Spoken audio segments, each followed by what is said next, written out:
So, good evening, everyone, and welcome to the last in our series on "So You Want to Be an Entrepreneur." It's been a great 2 weeks. I've really enjoyed the series.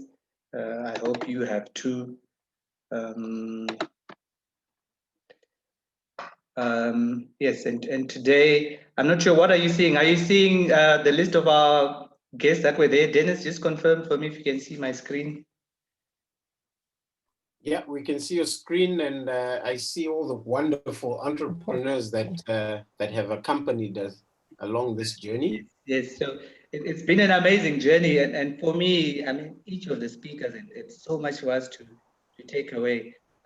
We started off with Ryan. Ryan is still at school, so for me, that in itself was really a big lesson. But he's started this amazing agricultural platform. He's got all these awards for it, and I think what we learned from it, it's never too early to start, and capital should never be an issue. As long as you have a good business idea, I think you can just start, and you'll be amazed at what you can do. Joseph came in, Joseph Bunga had his story about collaborations. And I think that's been a theme we've heard from all the other speakers as well. You must collaborate.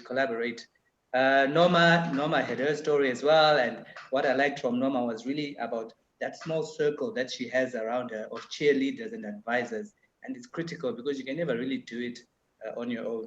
We heard Rumbi's story going to the UK, starting her business there, and how she started was just with her community and the church. So we learned just start where you are. Don't wait for the situation to be what you want it to be or to be perfect. Just start where you are and see what you can do from there. And then yesterday, with the young man from Chivi, Masvingo, born in a small hut in rural Masvingo, Takwana, Charanini. And look where he is now. He's in the UK, Send2 is now a multi-million-dollar business. And who would have thought that someone who grew up in Chile and Remuka in Kadoma could have done so much? And then today we've gone to West Africa. So we're going to have Sulley Amin here. And he's got an amazing story to tell as well. I'll leave that for later on, but it's really, really an interesting story. And I'm sure you'll love it all. So I'll hand over to Dennis, and then he'll take us through the first part. And then I'll take over later on to talk to Amin. So Dennis, please, you can go ahead. Thank you, Kudzai. I'm going to share my screen, and please just confirm for me that we are good to go. Yes, we are. Awesome. I'm also, let me just go back to my settings so I can just make sure everything is fine. Okay, so today we are discussing how you then commercialize and scale your business, because we've gone through all the processes in terms of how you design your business model, how you craft your value proposition to create products that people actually want and are willing to pay money for, how you then test your concept. And we talked at length about the minimum viable product and how you need to kind of start small, test, and offer the minimum, and then start adding on based on the feedback that you get from your customer base.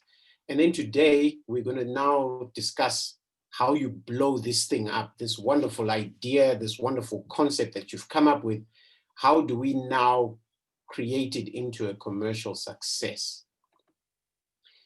So really, the real work starts now, right? We've talked about the whole create, test, learn, iterate, pivot, and persevere cycle. And now you need to scale it. And the business model that we discussed in our second session becomes critical to our success as entrepreneurs. So now what you are looking at is repetition, which is actually the opposite of experimentation. So, you know, last night we discussed the issue around experimentation and validation, and now we need to look at repetition.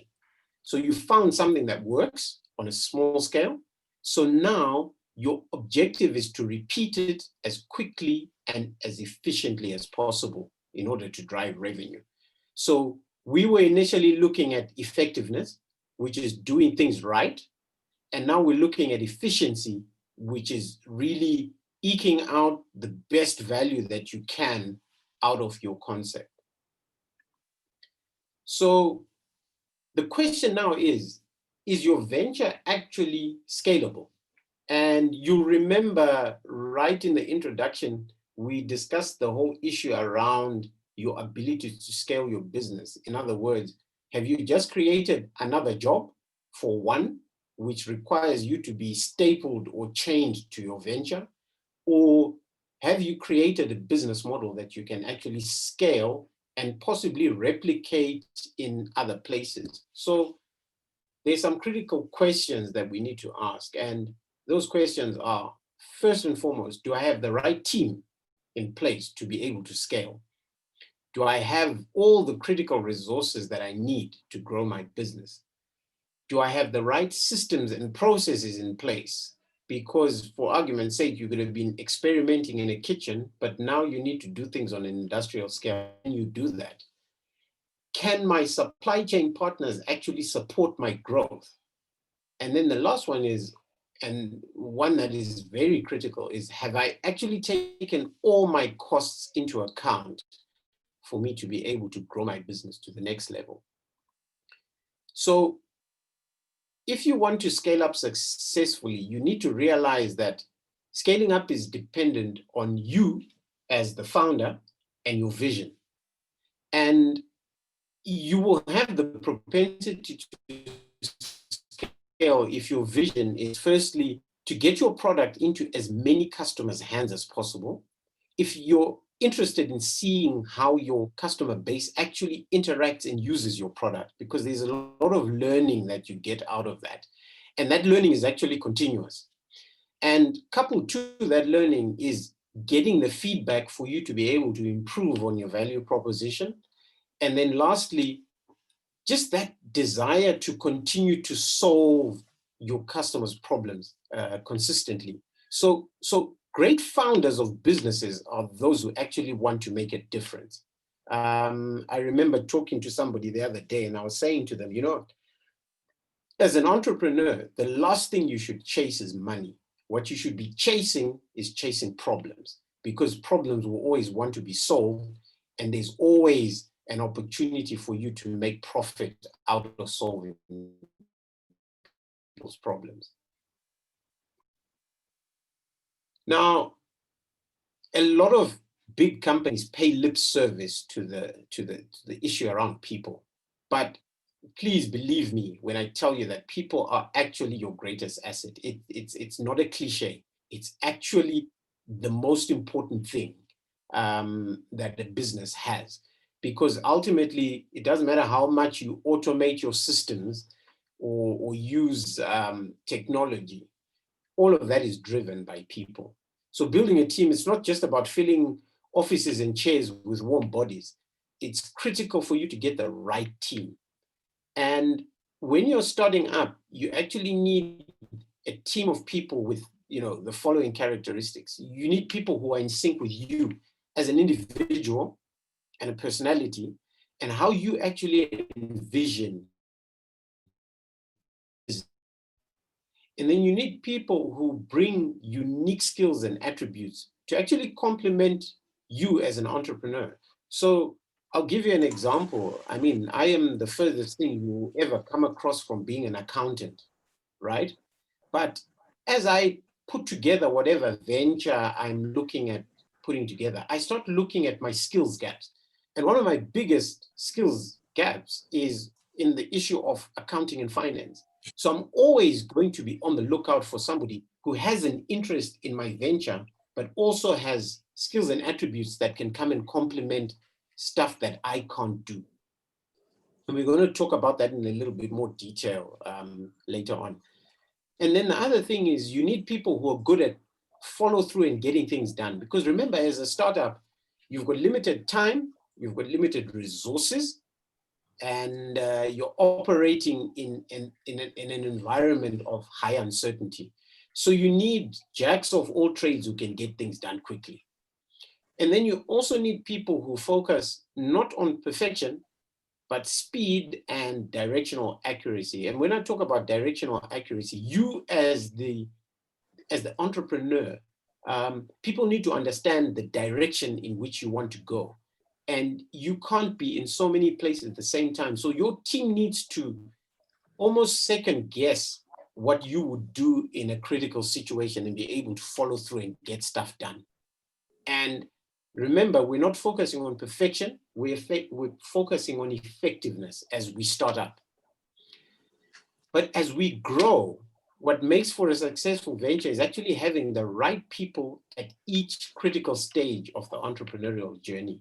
And quite a lot of the time, I like to use a biological metaphor for how a venture scales and how you actually need different skills at the different stages. So the stages would really be three. So if you had to think of any organism that is in the process of developing, it always starts with a single cell, and that single cell pretty much does everything required for the organism as it grows.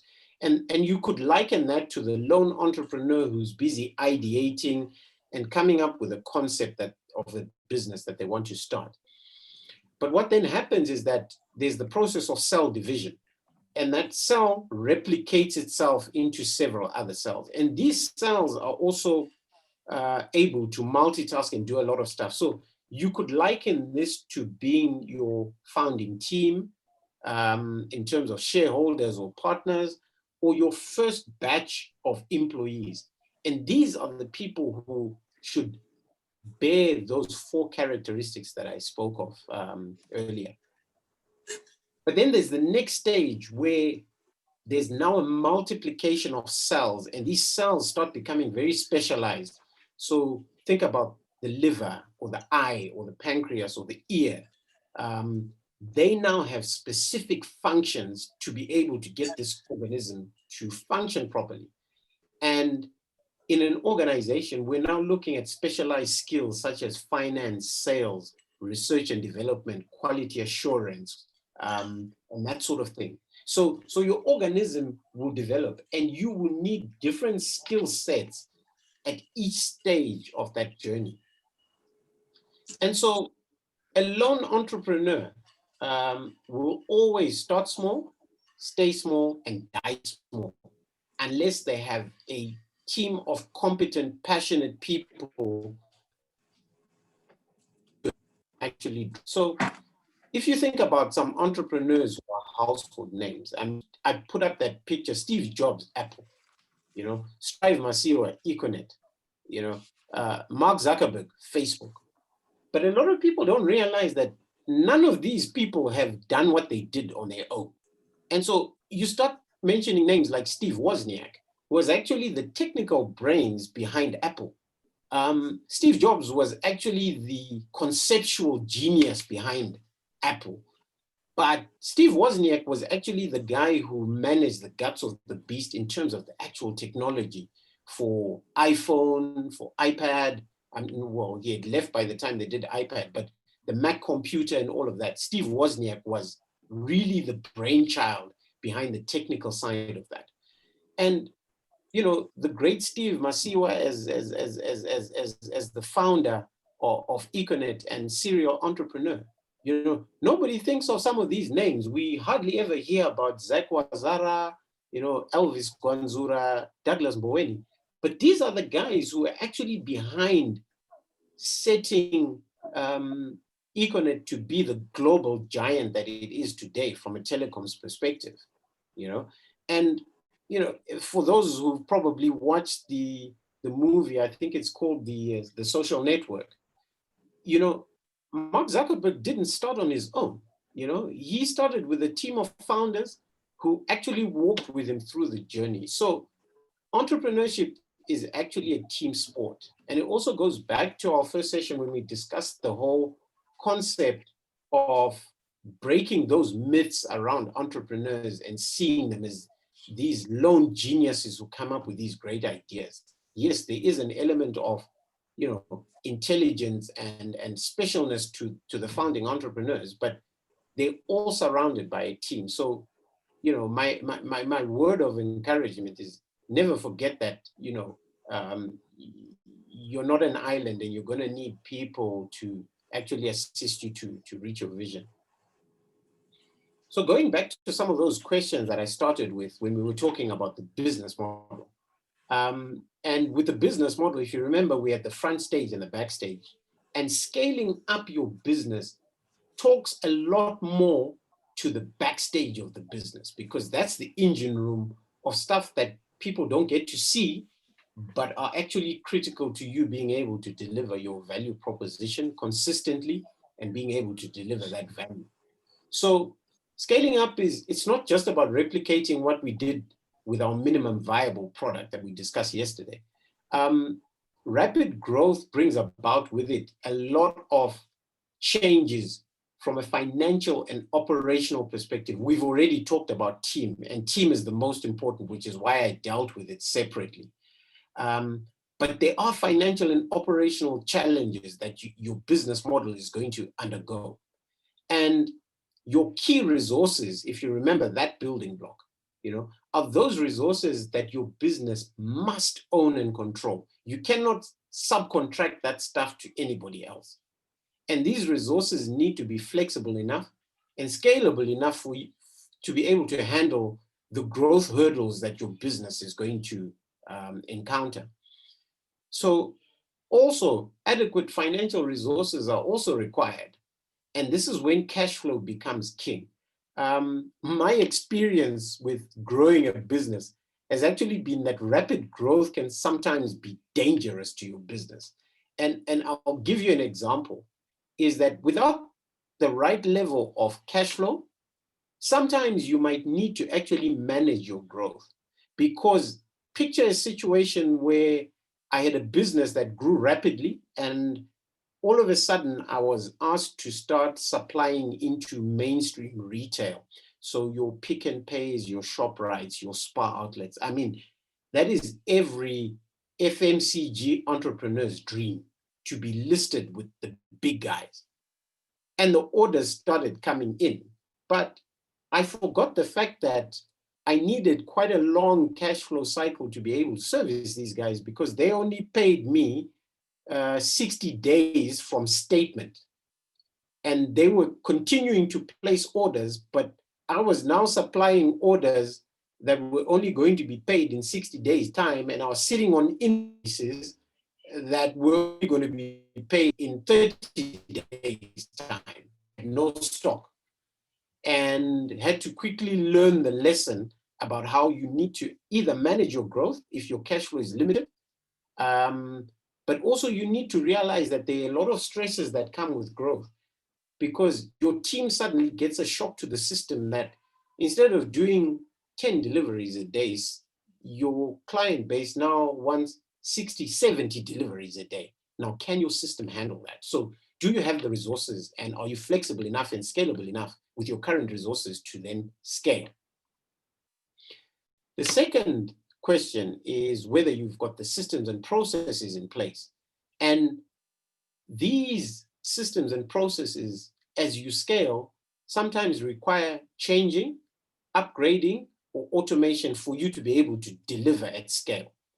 And these key activities are those key activities that are so critical to your business that you must be very good at doing them, because they are core to you being able to provide value to your customer base. But you must also be cognizant of the fact and keep looking back at your business model, because some of the activities that were key to you testing your minimum viable product and validating what you were doing initially to test your concept, you may need to outsource, because when you start scaling, these things may no longer be critical, but they were important when you were trying to experiment, test, and validate your business concept. So you need to ask yourself, if someone else did this for me, would it help me deliver my value proposition better? And would it help create more value for my customers? And if the answer is yes, then by all means, subcontract it. Then the other question is, do you have the support of your value chain? Because a supportive and consistent value chain is critical to scale. Remember, your key partners as part of your business model of those external parties without whom your business model won't be able to survive. So you need to now do a thorough assessment as you prepare to scale your business, whether your key partners are able to assist you to scale. And so there's some questions that you can ask yourself. For example, are my suppliers able to, supply me at scale?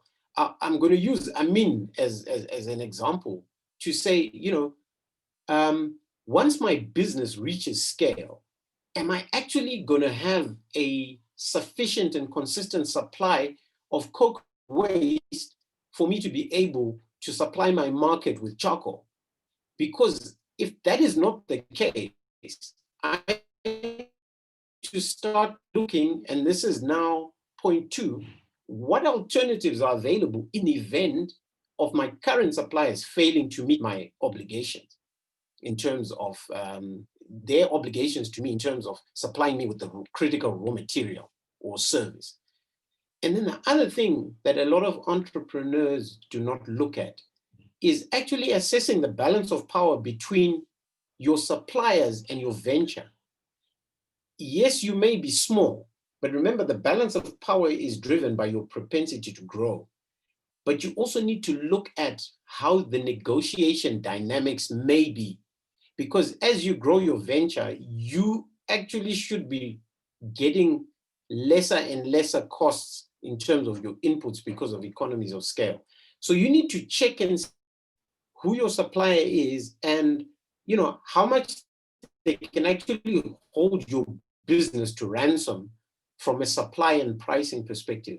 And a lot of entrepreneurs get caught out on this because as they start to scale, their one sole supplier of a key raw material or ingredient suddenly says, you know what, the price has gone up, and they know you're going to take it whether you like it or not. But now you're stuck as an entrepreneur because your market is expectant of a certain price. And now you're being squeezed and your margins get squeezed. And in the end, sometimes you can literally work for a supplier just to keep your business afloat.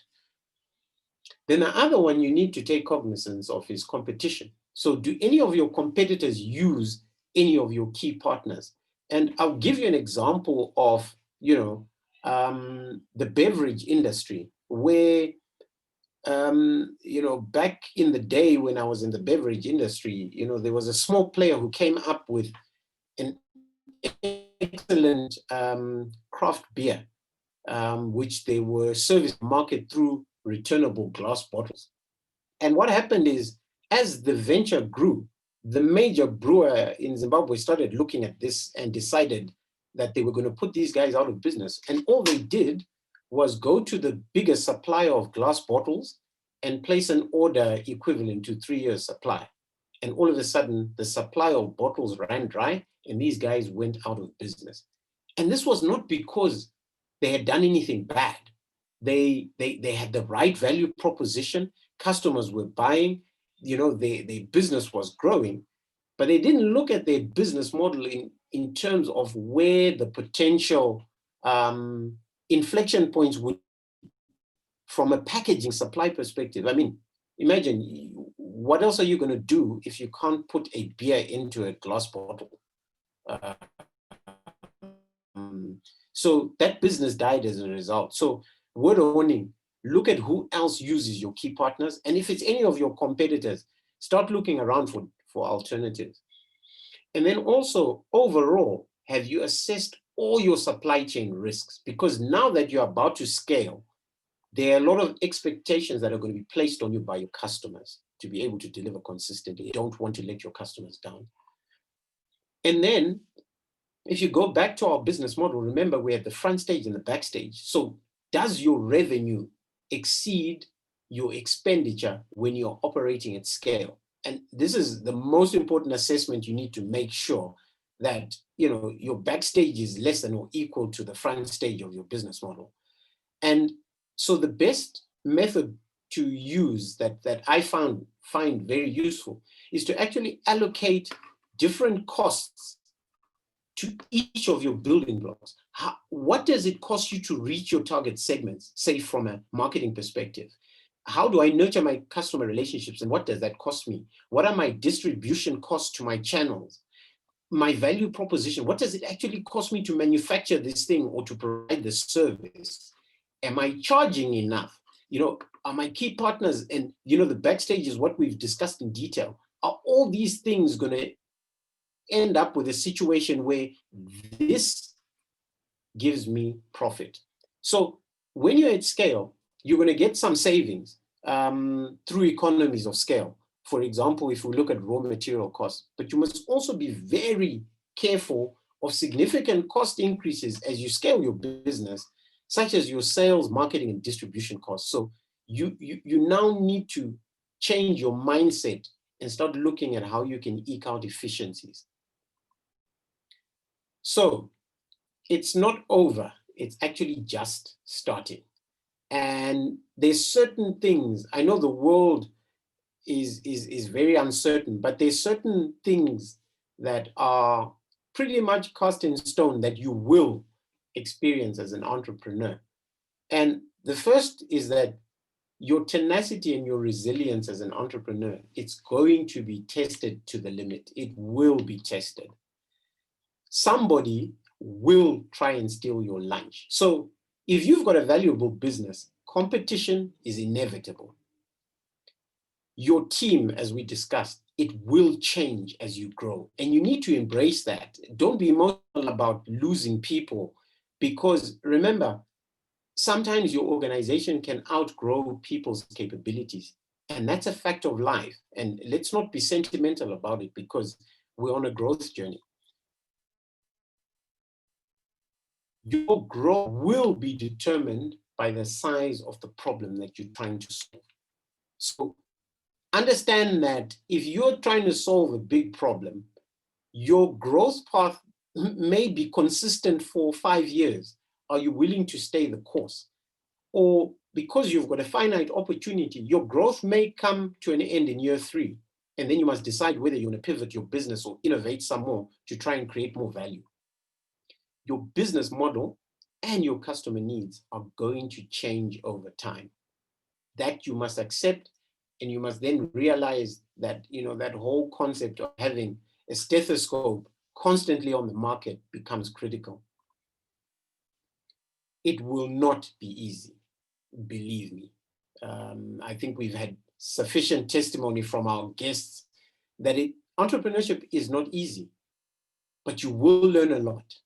That is for certain. So never stop looking for problems. And as a parting shot, and this is a tool that we normally use when I teach corporate entrepreneurship, because it's for established business, but picture yourself having scaled your business. Now, remember, we talked about the whole thing of, starting small, but having a vision and thinking big. So I'm going to give you what I like to call the tale of two bookstores. And we use what's called the strategic innovation canvas, which you can look up and maybe use at a later stage as your journey as an entrepreneur grows. So on the horizontal axis, we have time. And on the vertical axis, we have the degree of fresh thinking, creativity, innovation, and change. So as your business starts, right, you now go into operations, and all you're trying to do is to improve your current business model. But over time, right, you need to look at logical improvements to your business. So you start developing adjacent products and services, and markets and similar business models as your business grows. And then also you start looking at the really game-changing ideas that you could possibly look at. And the key question is here is how might we create the future in terms of the industry that we're in? So in 1994, and everybody knows this logo, Amazon was launched by Jeff Bezos. And when he launched Amazon, his vision was to basically be the world's greatest in terms of customer service. And he knew or had a hypothesis that the internet was going to provide huge opportunities to improve customer service, right? So that was his vision at the beginning. And he started small. The whole idea of testing and validating your idea. So Jeff Bezos said to himself, one of the easiest things to sell that doesn't require customization or trying on and that has the least risk is books. So he started Amazon as an online bookstore and started selling books. And he realized that people were getting comfortable with buying books online. And then he said to himself, what are the next sort of products similar to books that people would like? And at that time, CDs for music were very popular. And a CD is not really different from a book in terms of its content. There's nothing that needs to be modified. People know pretty much what to expect. And then to that, he then added stuff like DVDs as logical improvements. And now he was on stage 2 of the innovation and growth journey for his business. And around the same time, in Norway was a company called Bokskiden. And Bokskiden basically means book source. And their vision when they started their business was to be one of the leading online booksellers in Norway. As Amazon continued its journey, one of the things they realized is that they had some serious computing power in terms of servers. And these servers normally were only used to capacity on 2 occasions, Black Friday and Christmas. And so they had all this excess capacity on their servers. So they thought, what can we do with this excess capacity? And they formed Amazon Web Services. And Amazon Web Services has grown to be one of their biggest business units. But this was infrastructure that they already had. And then they continued to look at it and they said, look, we sell a lot of books, but we're moving a lot of physical books online. Wouldn't people want to read books off a screen? And the whole tablet device environment has just started. So they innovated the Amazon Kindle. So people could actually buy books online and not have to wait for a long time to have the physical book delivered. They could get the book immediately downloaded and start reading. And then they thought to themselves, there are a lot of great authors out there who want to put their books out, but the publishers never give them the time of day, because you to publish a book, it has to go to a publisher, they must read it, and they must like it for them to be able to publish you. Amazon then came up with direct publishing, where they said, it doesn't matter how good or bad your book is. If you've got a book, we'll put it online. And if people like it, they'll buy it. They'll buy it online to put it on their Kindle. But over and above that, if they want a hard copy, we will print it for you. So Amazon started disrupting the publishing business, but they even made it worse. They then started the concept of what soccer teams do when they buy players. So they started buying authors. So you look at authors like J.K. Rowling, who did that wonderful Harry Potter series. They would now go to great authors and say to them, you know what, we will pay you upfront to do 5 books that will be published on Amazon. And that has completely disrupted the publishing industry. And then they said, but we've still got all this server capability. What else are people using online? And the whole online entertainment game was beginning to grow with your Netflixes, etc. And they formed Amazon Prime. And Amazon Prime right now is the host to some very interesting programs. For example, Top Gear, which I enjoy, moved from BBC to Amazon Prime. And then they continued to look at their capabilities and they said to themselves, 50% of what people consume on a daily basis, actually food. So if we were able to provide food online, like we provide books and CDs and DVDs and all the wonderful things that you can get on Amazon, surely we can make money. And Amazon Fresh has already grown to be the second biggest supplier of food products next to Walmart. And you can imagine how long it would take Walmart to move from their business model of having these huge physical stores to this lean machine that Amazon Fresh is. And what are we talking about? Based on a vision to be the best and world-class at giving customer service, Amazon today is worth over $1 trillion. It's the most valuable company in the world at the moment. And Bokshiden, that started 2 years after Amazon, who cares? They're still selling books in Norway. They've added, a little bit of furniture here, toys, and a couple of other things. But remember, it all starts with the vision. And if you look at these two visions, this one limited this business to books and Norway. And Amazon's vision was to be the world's greatest in customer service. So Amazon is not limited to what they will eventually sell. And they've tried some stuff and it's failed. They had pets.com and a couple of other monumental failures. But guess what? Their vision is still to be the best in the world in terms of exceptional customer service. So my parting shot to everyone is, remember, start small, but dream big. And I wish you bon voyage on your journey as an entrepreneur and wish you all the best. I'm going to sign off here and hand over to Kudzai to introduce our guest today and ask him a few questions, and we can interact on that basis. So I'm going to stop sharing my screen and hand over back to Kudzai. Thanks, Dennis. I think something that I've been aspiring for in my business has been growth. But after listening to you today, I'm not so sure.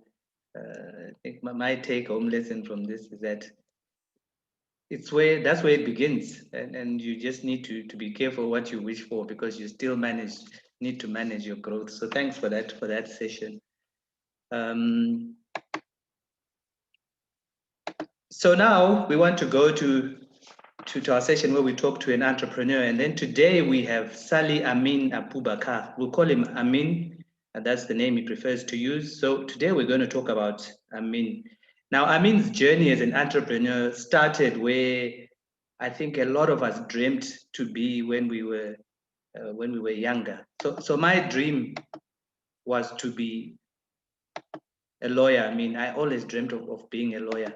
So I think that's where your journey began. So just to share with everyone, he was, I think, in his final year as a law student, and just on his way to school, he saw people selling coconuts and started to wonder, what do they do with the coconut husks? Where do they dispose of these?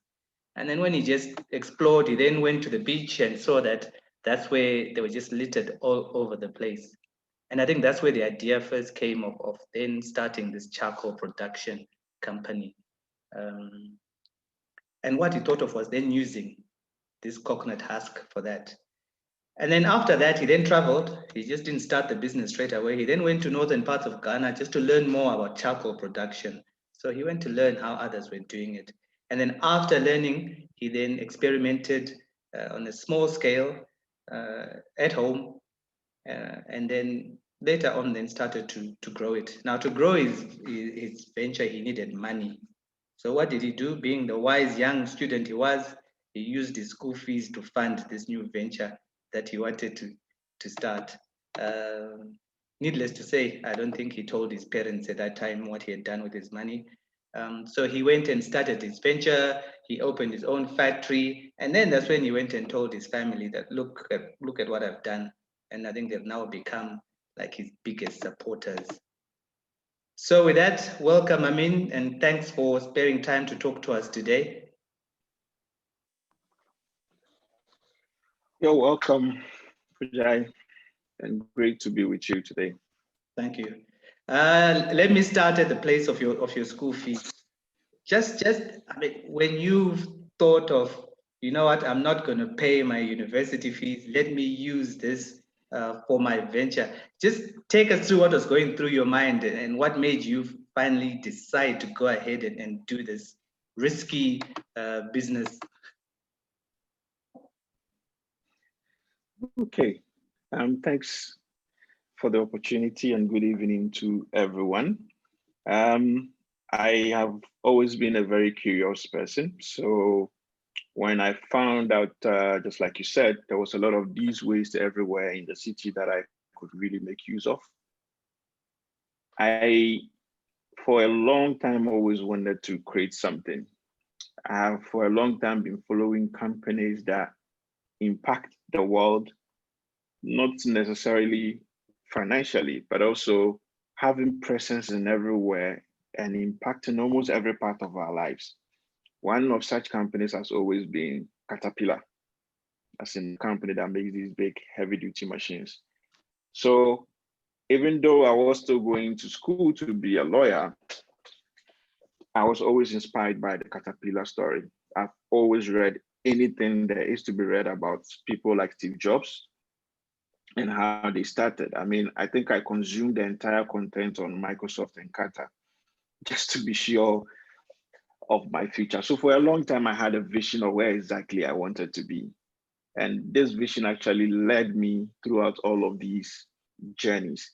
So when I discovered I could make charcoal from these coconuts, I didn't see it as a new idea. I just saw it as something I had just stumbled upon and I had to run with it. So to me, charcoal was like my apple, or charcoal was like my caterpillar. So I always had that end game of being in every corner of the world. Even from day one, I knew I was telling myself, I want to see my product selling in Walmart. I want to see my product selling in every corner in Africa, everywhere in the world. So when I was able to validate the fact that people were appreciating the product, people were willing to pay for it, I think that was the most validation I needed. I just needed to run. And like you said, because there was no money then, the only money I had access to at the time was my fees. And eventually it made sense because family now had no, no other option than to support. Okay. All right, thanks. I like that. I like that part. And I think the question we all should be asking each other is, so what is your Amazon? What is your Nike? What is your Caterpillar? I think that's a great question to start asking ourselves. Yeah. From Dennis's presentation, I think what I picked up as well is that growth, while desirable, is not always that easy. And it's a huge challenge for entrepreneurs.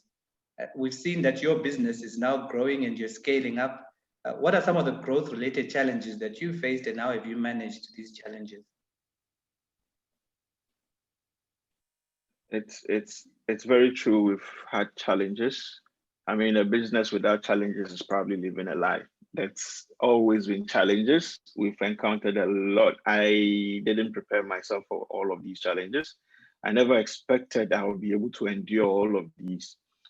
I mean, there were times where I had workers not showing up because they didn't really believe in the vision. I mean, these are people I was paying even when I wasn't paying myself. They would just give up and not come to work. And this is something I couldn't do alone. There were days when we could have everything going wrong. Everything. I mean, I remember the first ever time we wanted to do export of charcoal about 4 years ago with a very small team I had then and very limited resources. We were working throughout the day, throughout the night, day and night, we were working. So we decided in embedding this coconut. It was around 11 in the night. We decided we're going to sleep in my car, watch over the thing, and then the next day we'll continue. We said, okay, let's go get some food and then come back. We went to get some food in the night. By the time we came back, everything was burning. Everything was on fire. I mean, the coconut had burnt and was even in the factory. The small factory we had at the time was also on fire. Now we had to do a U-turn, go get the fire service to come put up the fire. there have been several challenges, several painful experiences. Customers have probably been one of the most difficult people to deal with. But all of these, I told myself, because of the vision I always had, or I have this picture in my mind that this thing will be great. So I used to tell myself, I want to be like somebody like Dangote, for example, the Nigerian billionaire. And if just one small fire should break me down, can I imagine myself having a whole oil refinery on fire? What would I do then? Probably God is strengthening me with these little challenges to grow. But the only thing, or the only way I have been always able to survive, has been a very strong support system, which is my family and the people I work with. Because without that, you, regardless of how strong you are, you would give up. And I resort to reading about a lot about entrepreneurs and how they also go about dealing with challenges and problems. So usually I seek encouragement from people by reading about people. A great escape for me has also been the fact that I have always been someone who loves music. I used to even be a DJ. So I have this DJ setup, and whenever I feel down, it is my biggest escape. I come in, put on my headphones, and just forget about everything. You should talk to Dennis. I think he's also a DJ in his spare time. I know his Oh, that's good. collection of music. Yes. Did you ever think of giving up? Was there a time you said, no, I want to throw in the towel, or were you always able to overcome your challenges by turning to your vision and thinking of where you wanted to go? I've always considered giving up. Always. I mean, challenges get so much to you, such that you tell myself I'm done. I think 2 years ago was like the biggest one. I said I was done. I deleted myself off the internet. I deleted Zaacoal, Instagram, Facebook, everything related to it. Deleted myself from the internet because there was this huge setback that we had in the business. So it's always been there. The challenges are there to really challenge you. That's who they are, and that's what they are. Challenge you. So your ability to withstand them determines how successful you would be. I mean, businesses don't fail. People give up. Yeah. And it's the ones that give up that just give up on the dream. I just listened to a lecture from Dennis about Amazon. I mean, I was also reading about Amazon, and he told you from 95 to 2001, they never made a profit. But he never gave up. He kept on with that dream. And where is Amazon today?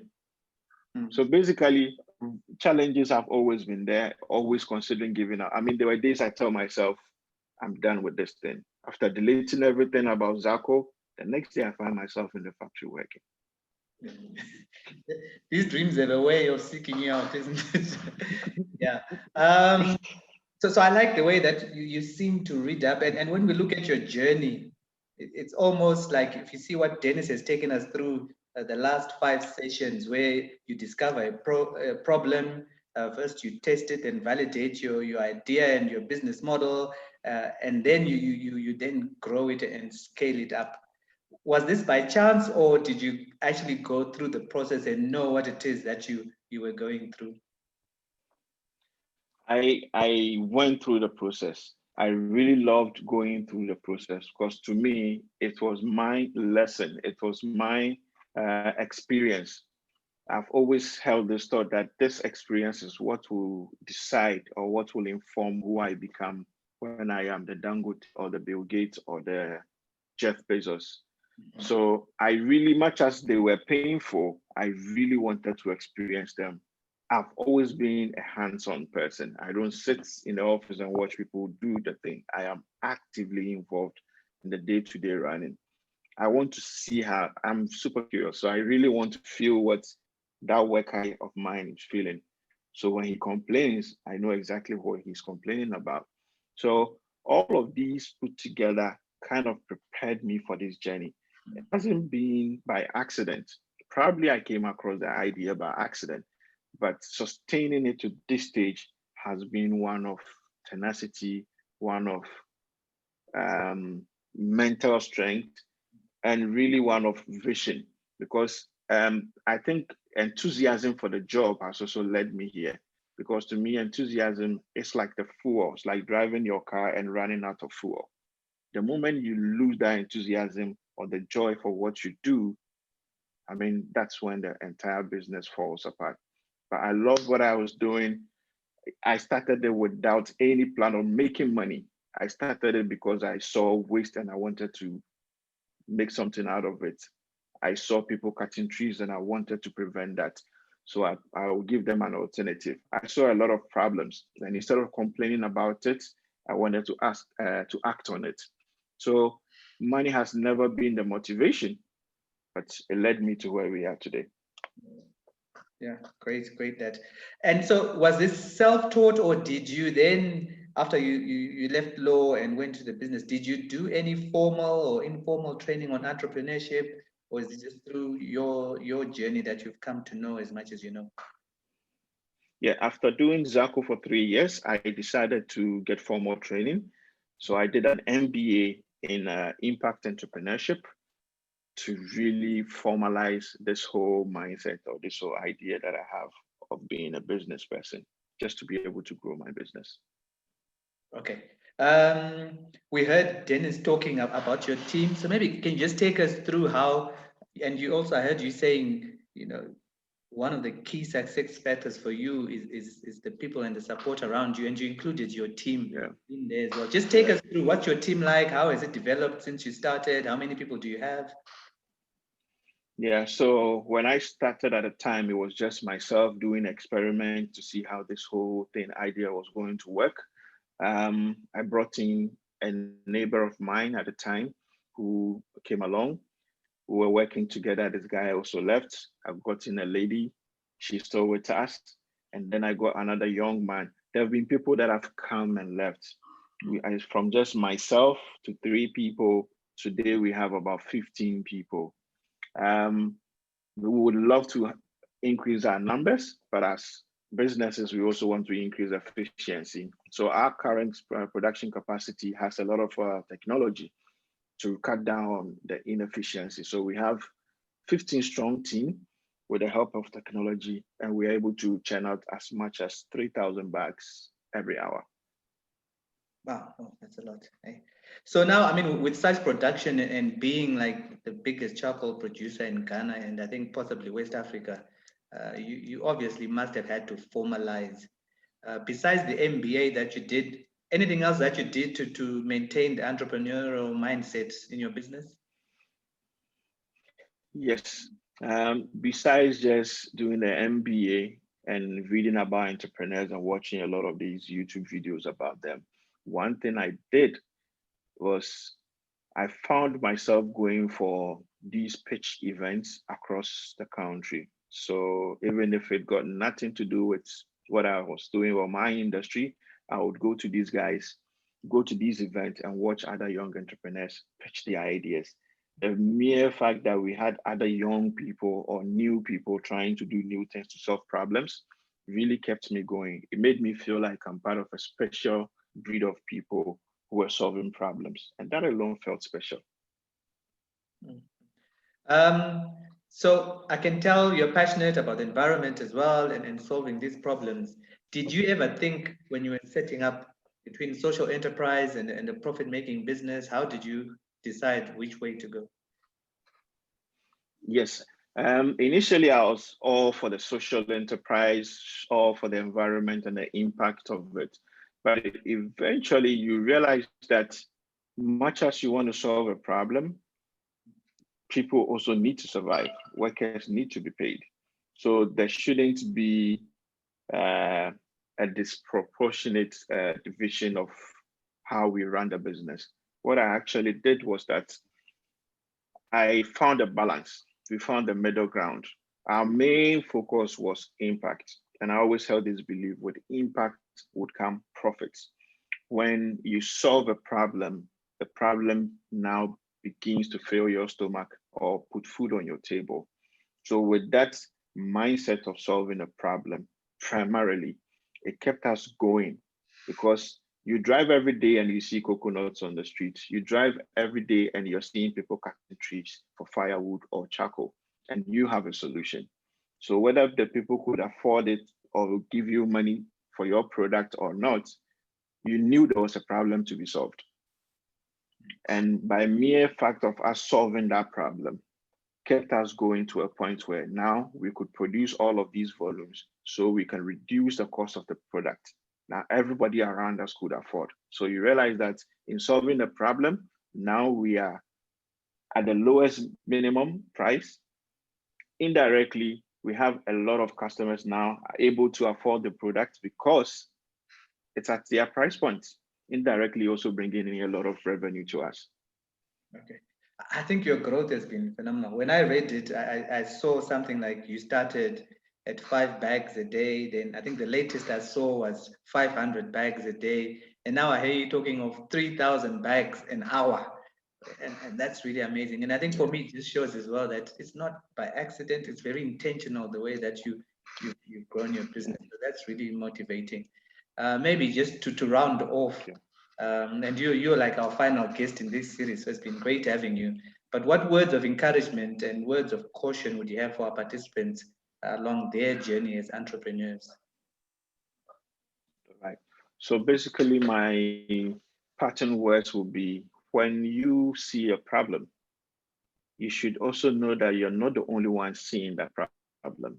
There are hundreds and thousands of other people who are also seeing that as a problem. And out of these thousands of people, there are few of you that are willing to take some steps to address this problem. Be the one person that addresses that problem.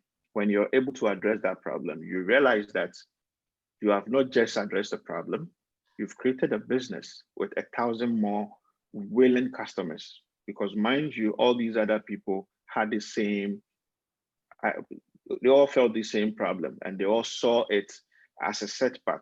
But you being able to turn it around into your solution gives you 1,000 available customers. There's nothing really as a problem. Your problem is actually the next big Amazon for the rest of us. Whenever you love what you're doing, there's nothing like work. You keep going, nothing else can stop you. There's nothing like problems. It is solutions or money disguised as problem. Your ability to uncover them and bring them to the rest of the world makes the difference. Thank you so much for having me.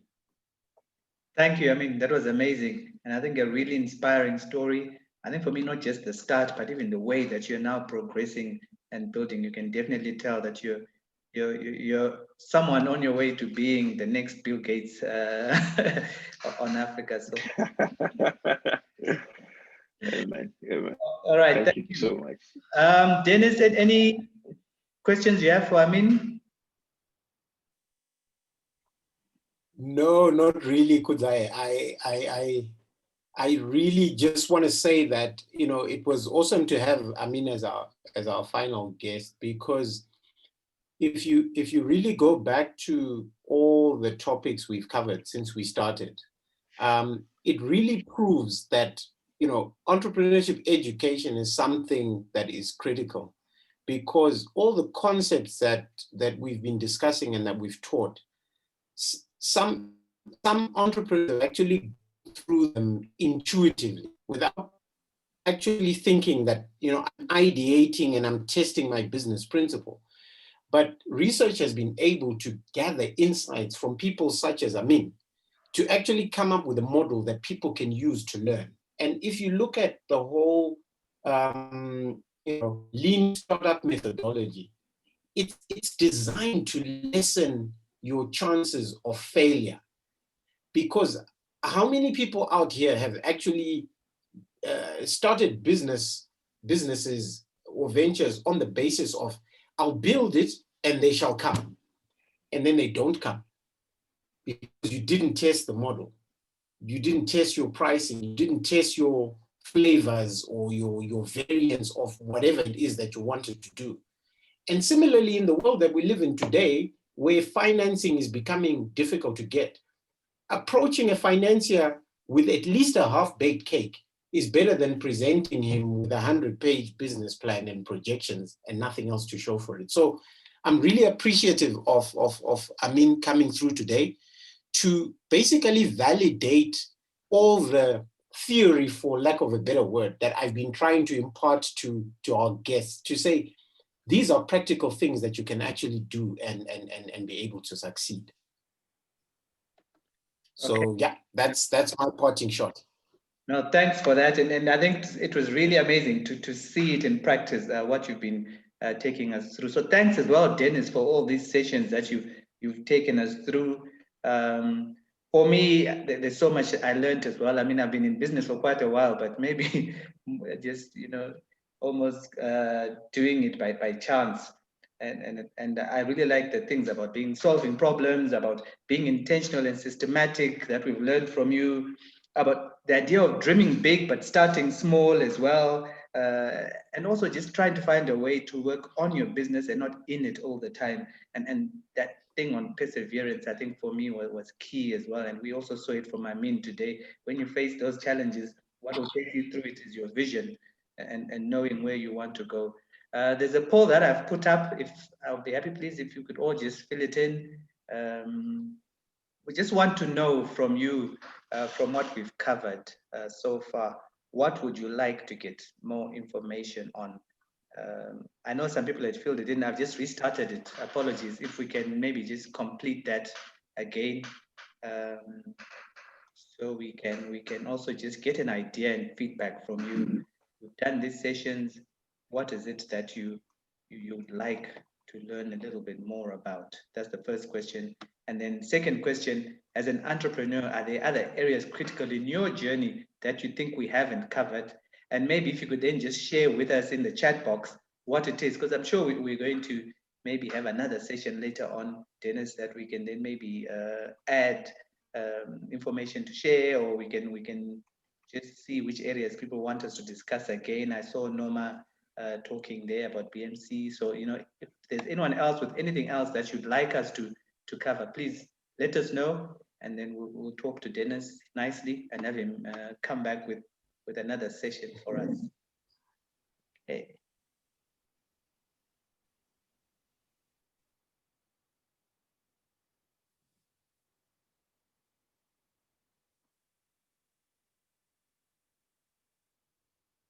All right, everybody. Thanks for those who gave feedback. I'll end the polling now.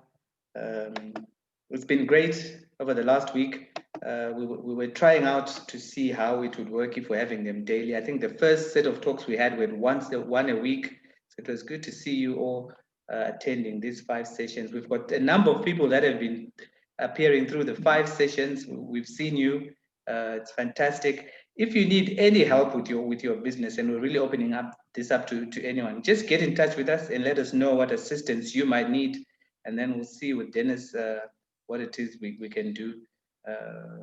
And so thank you, Amin, for joining us. Thank you, everyone, for taking the hour to spend with us tonight. And we'll catch up on social media and LinkedIn and any other platforms that we can interact on. Thank you. Thank you, everyone, and take care of yourselves. Good night.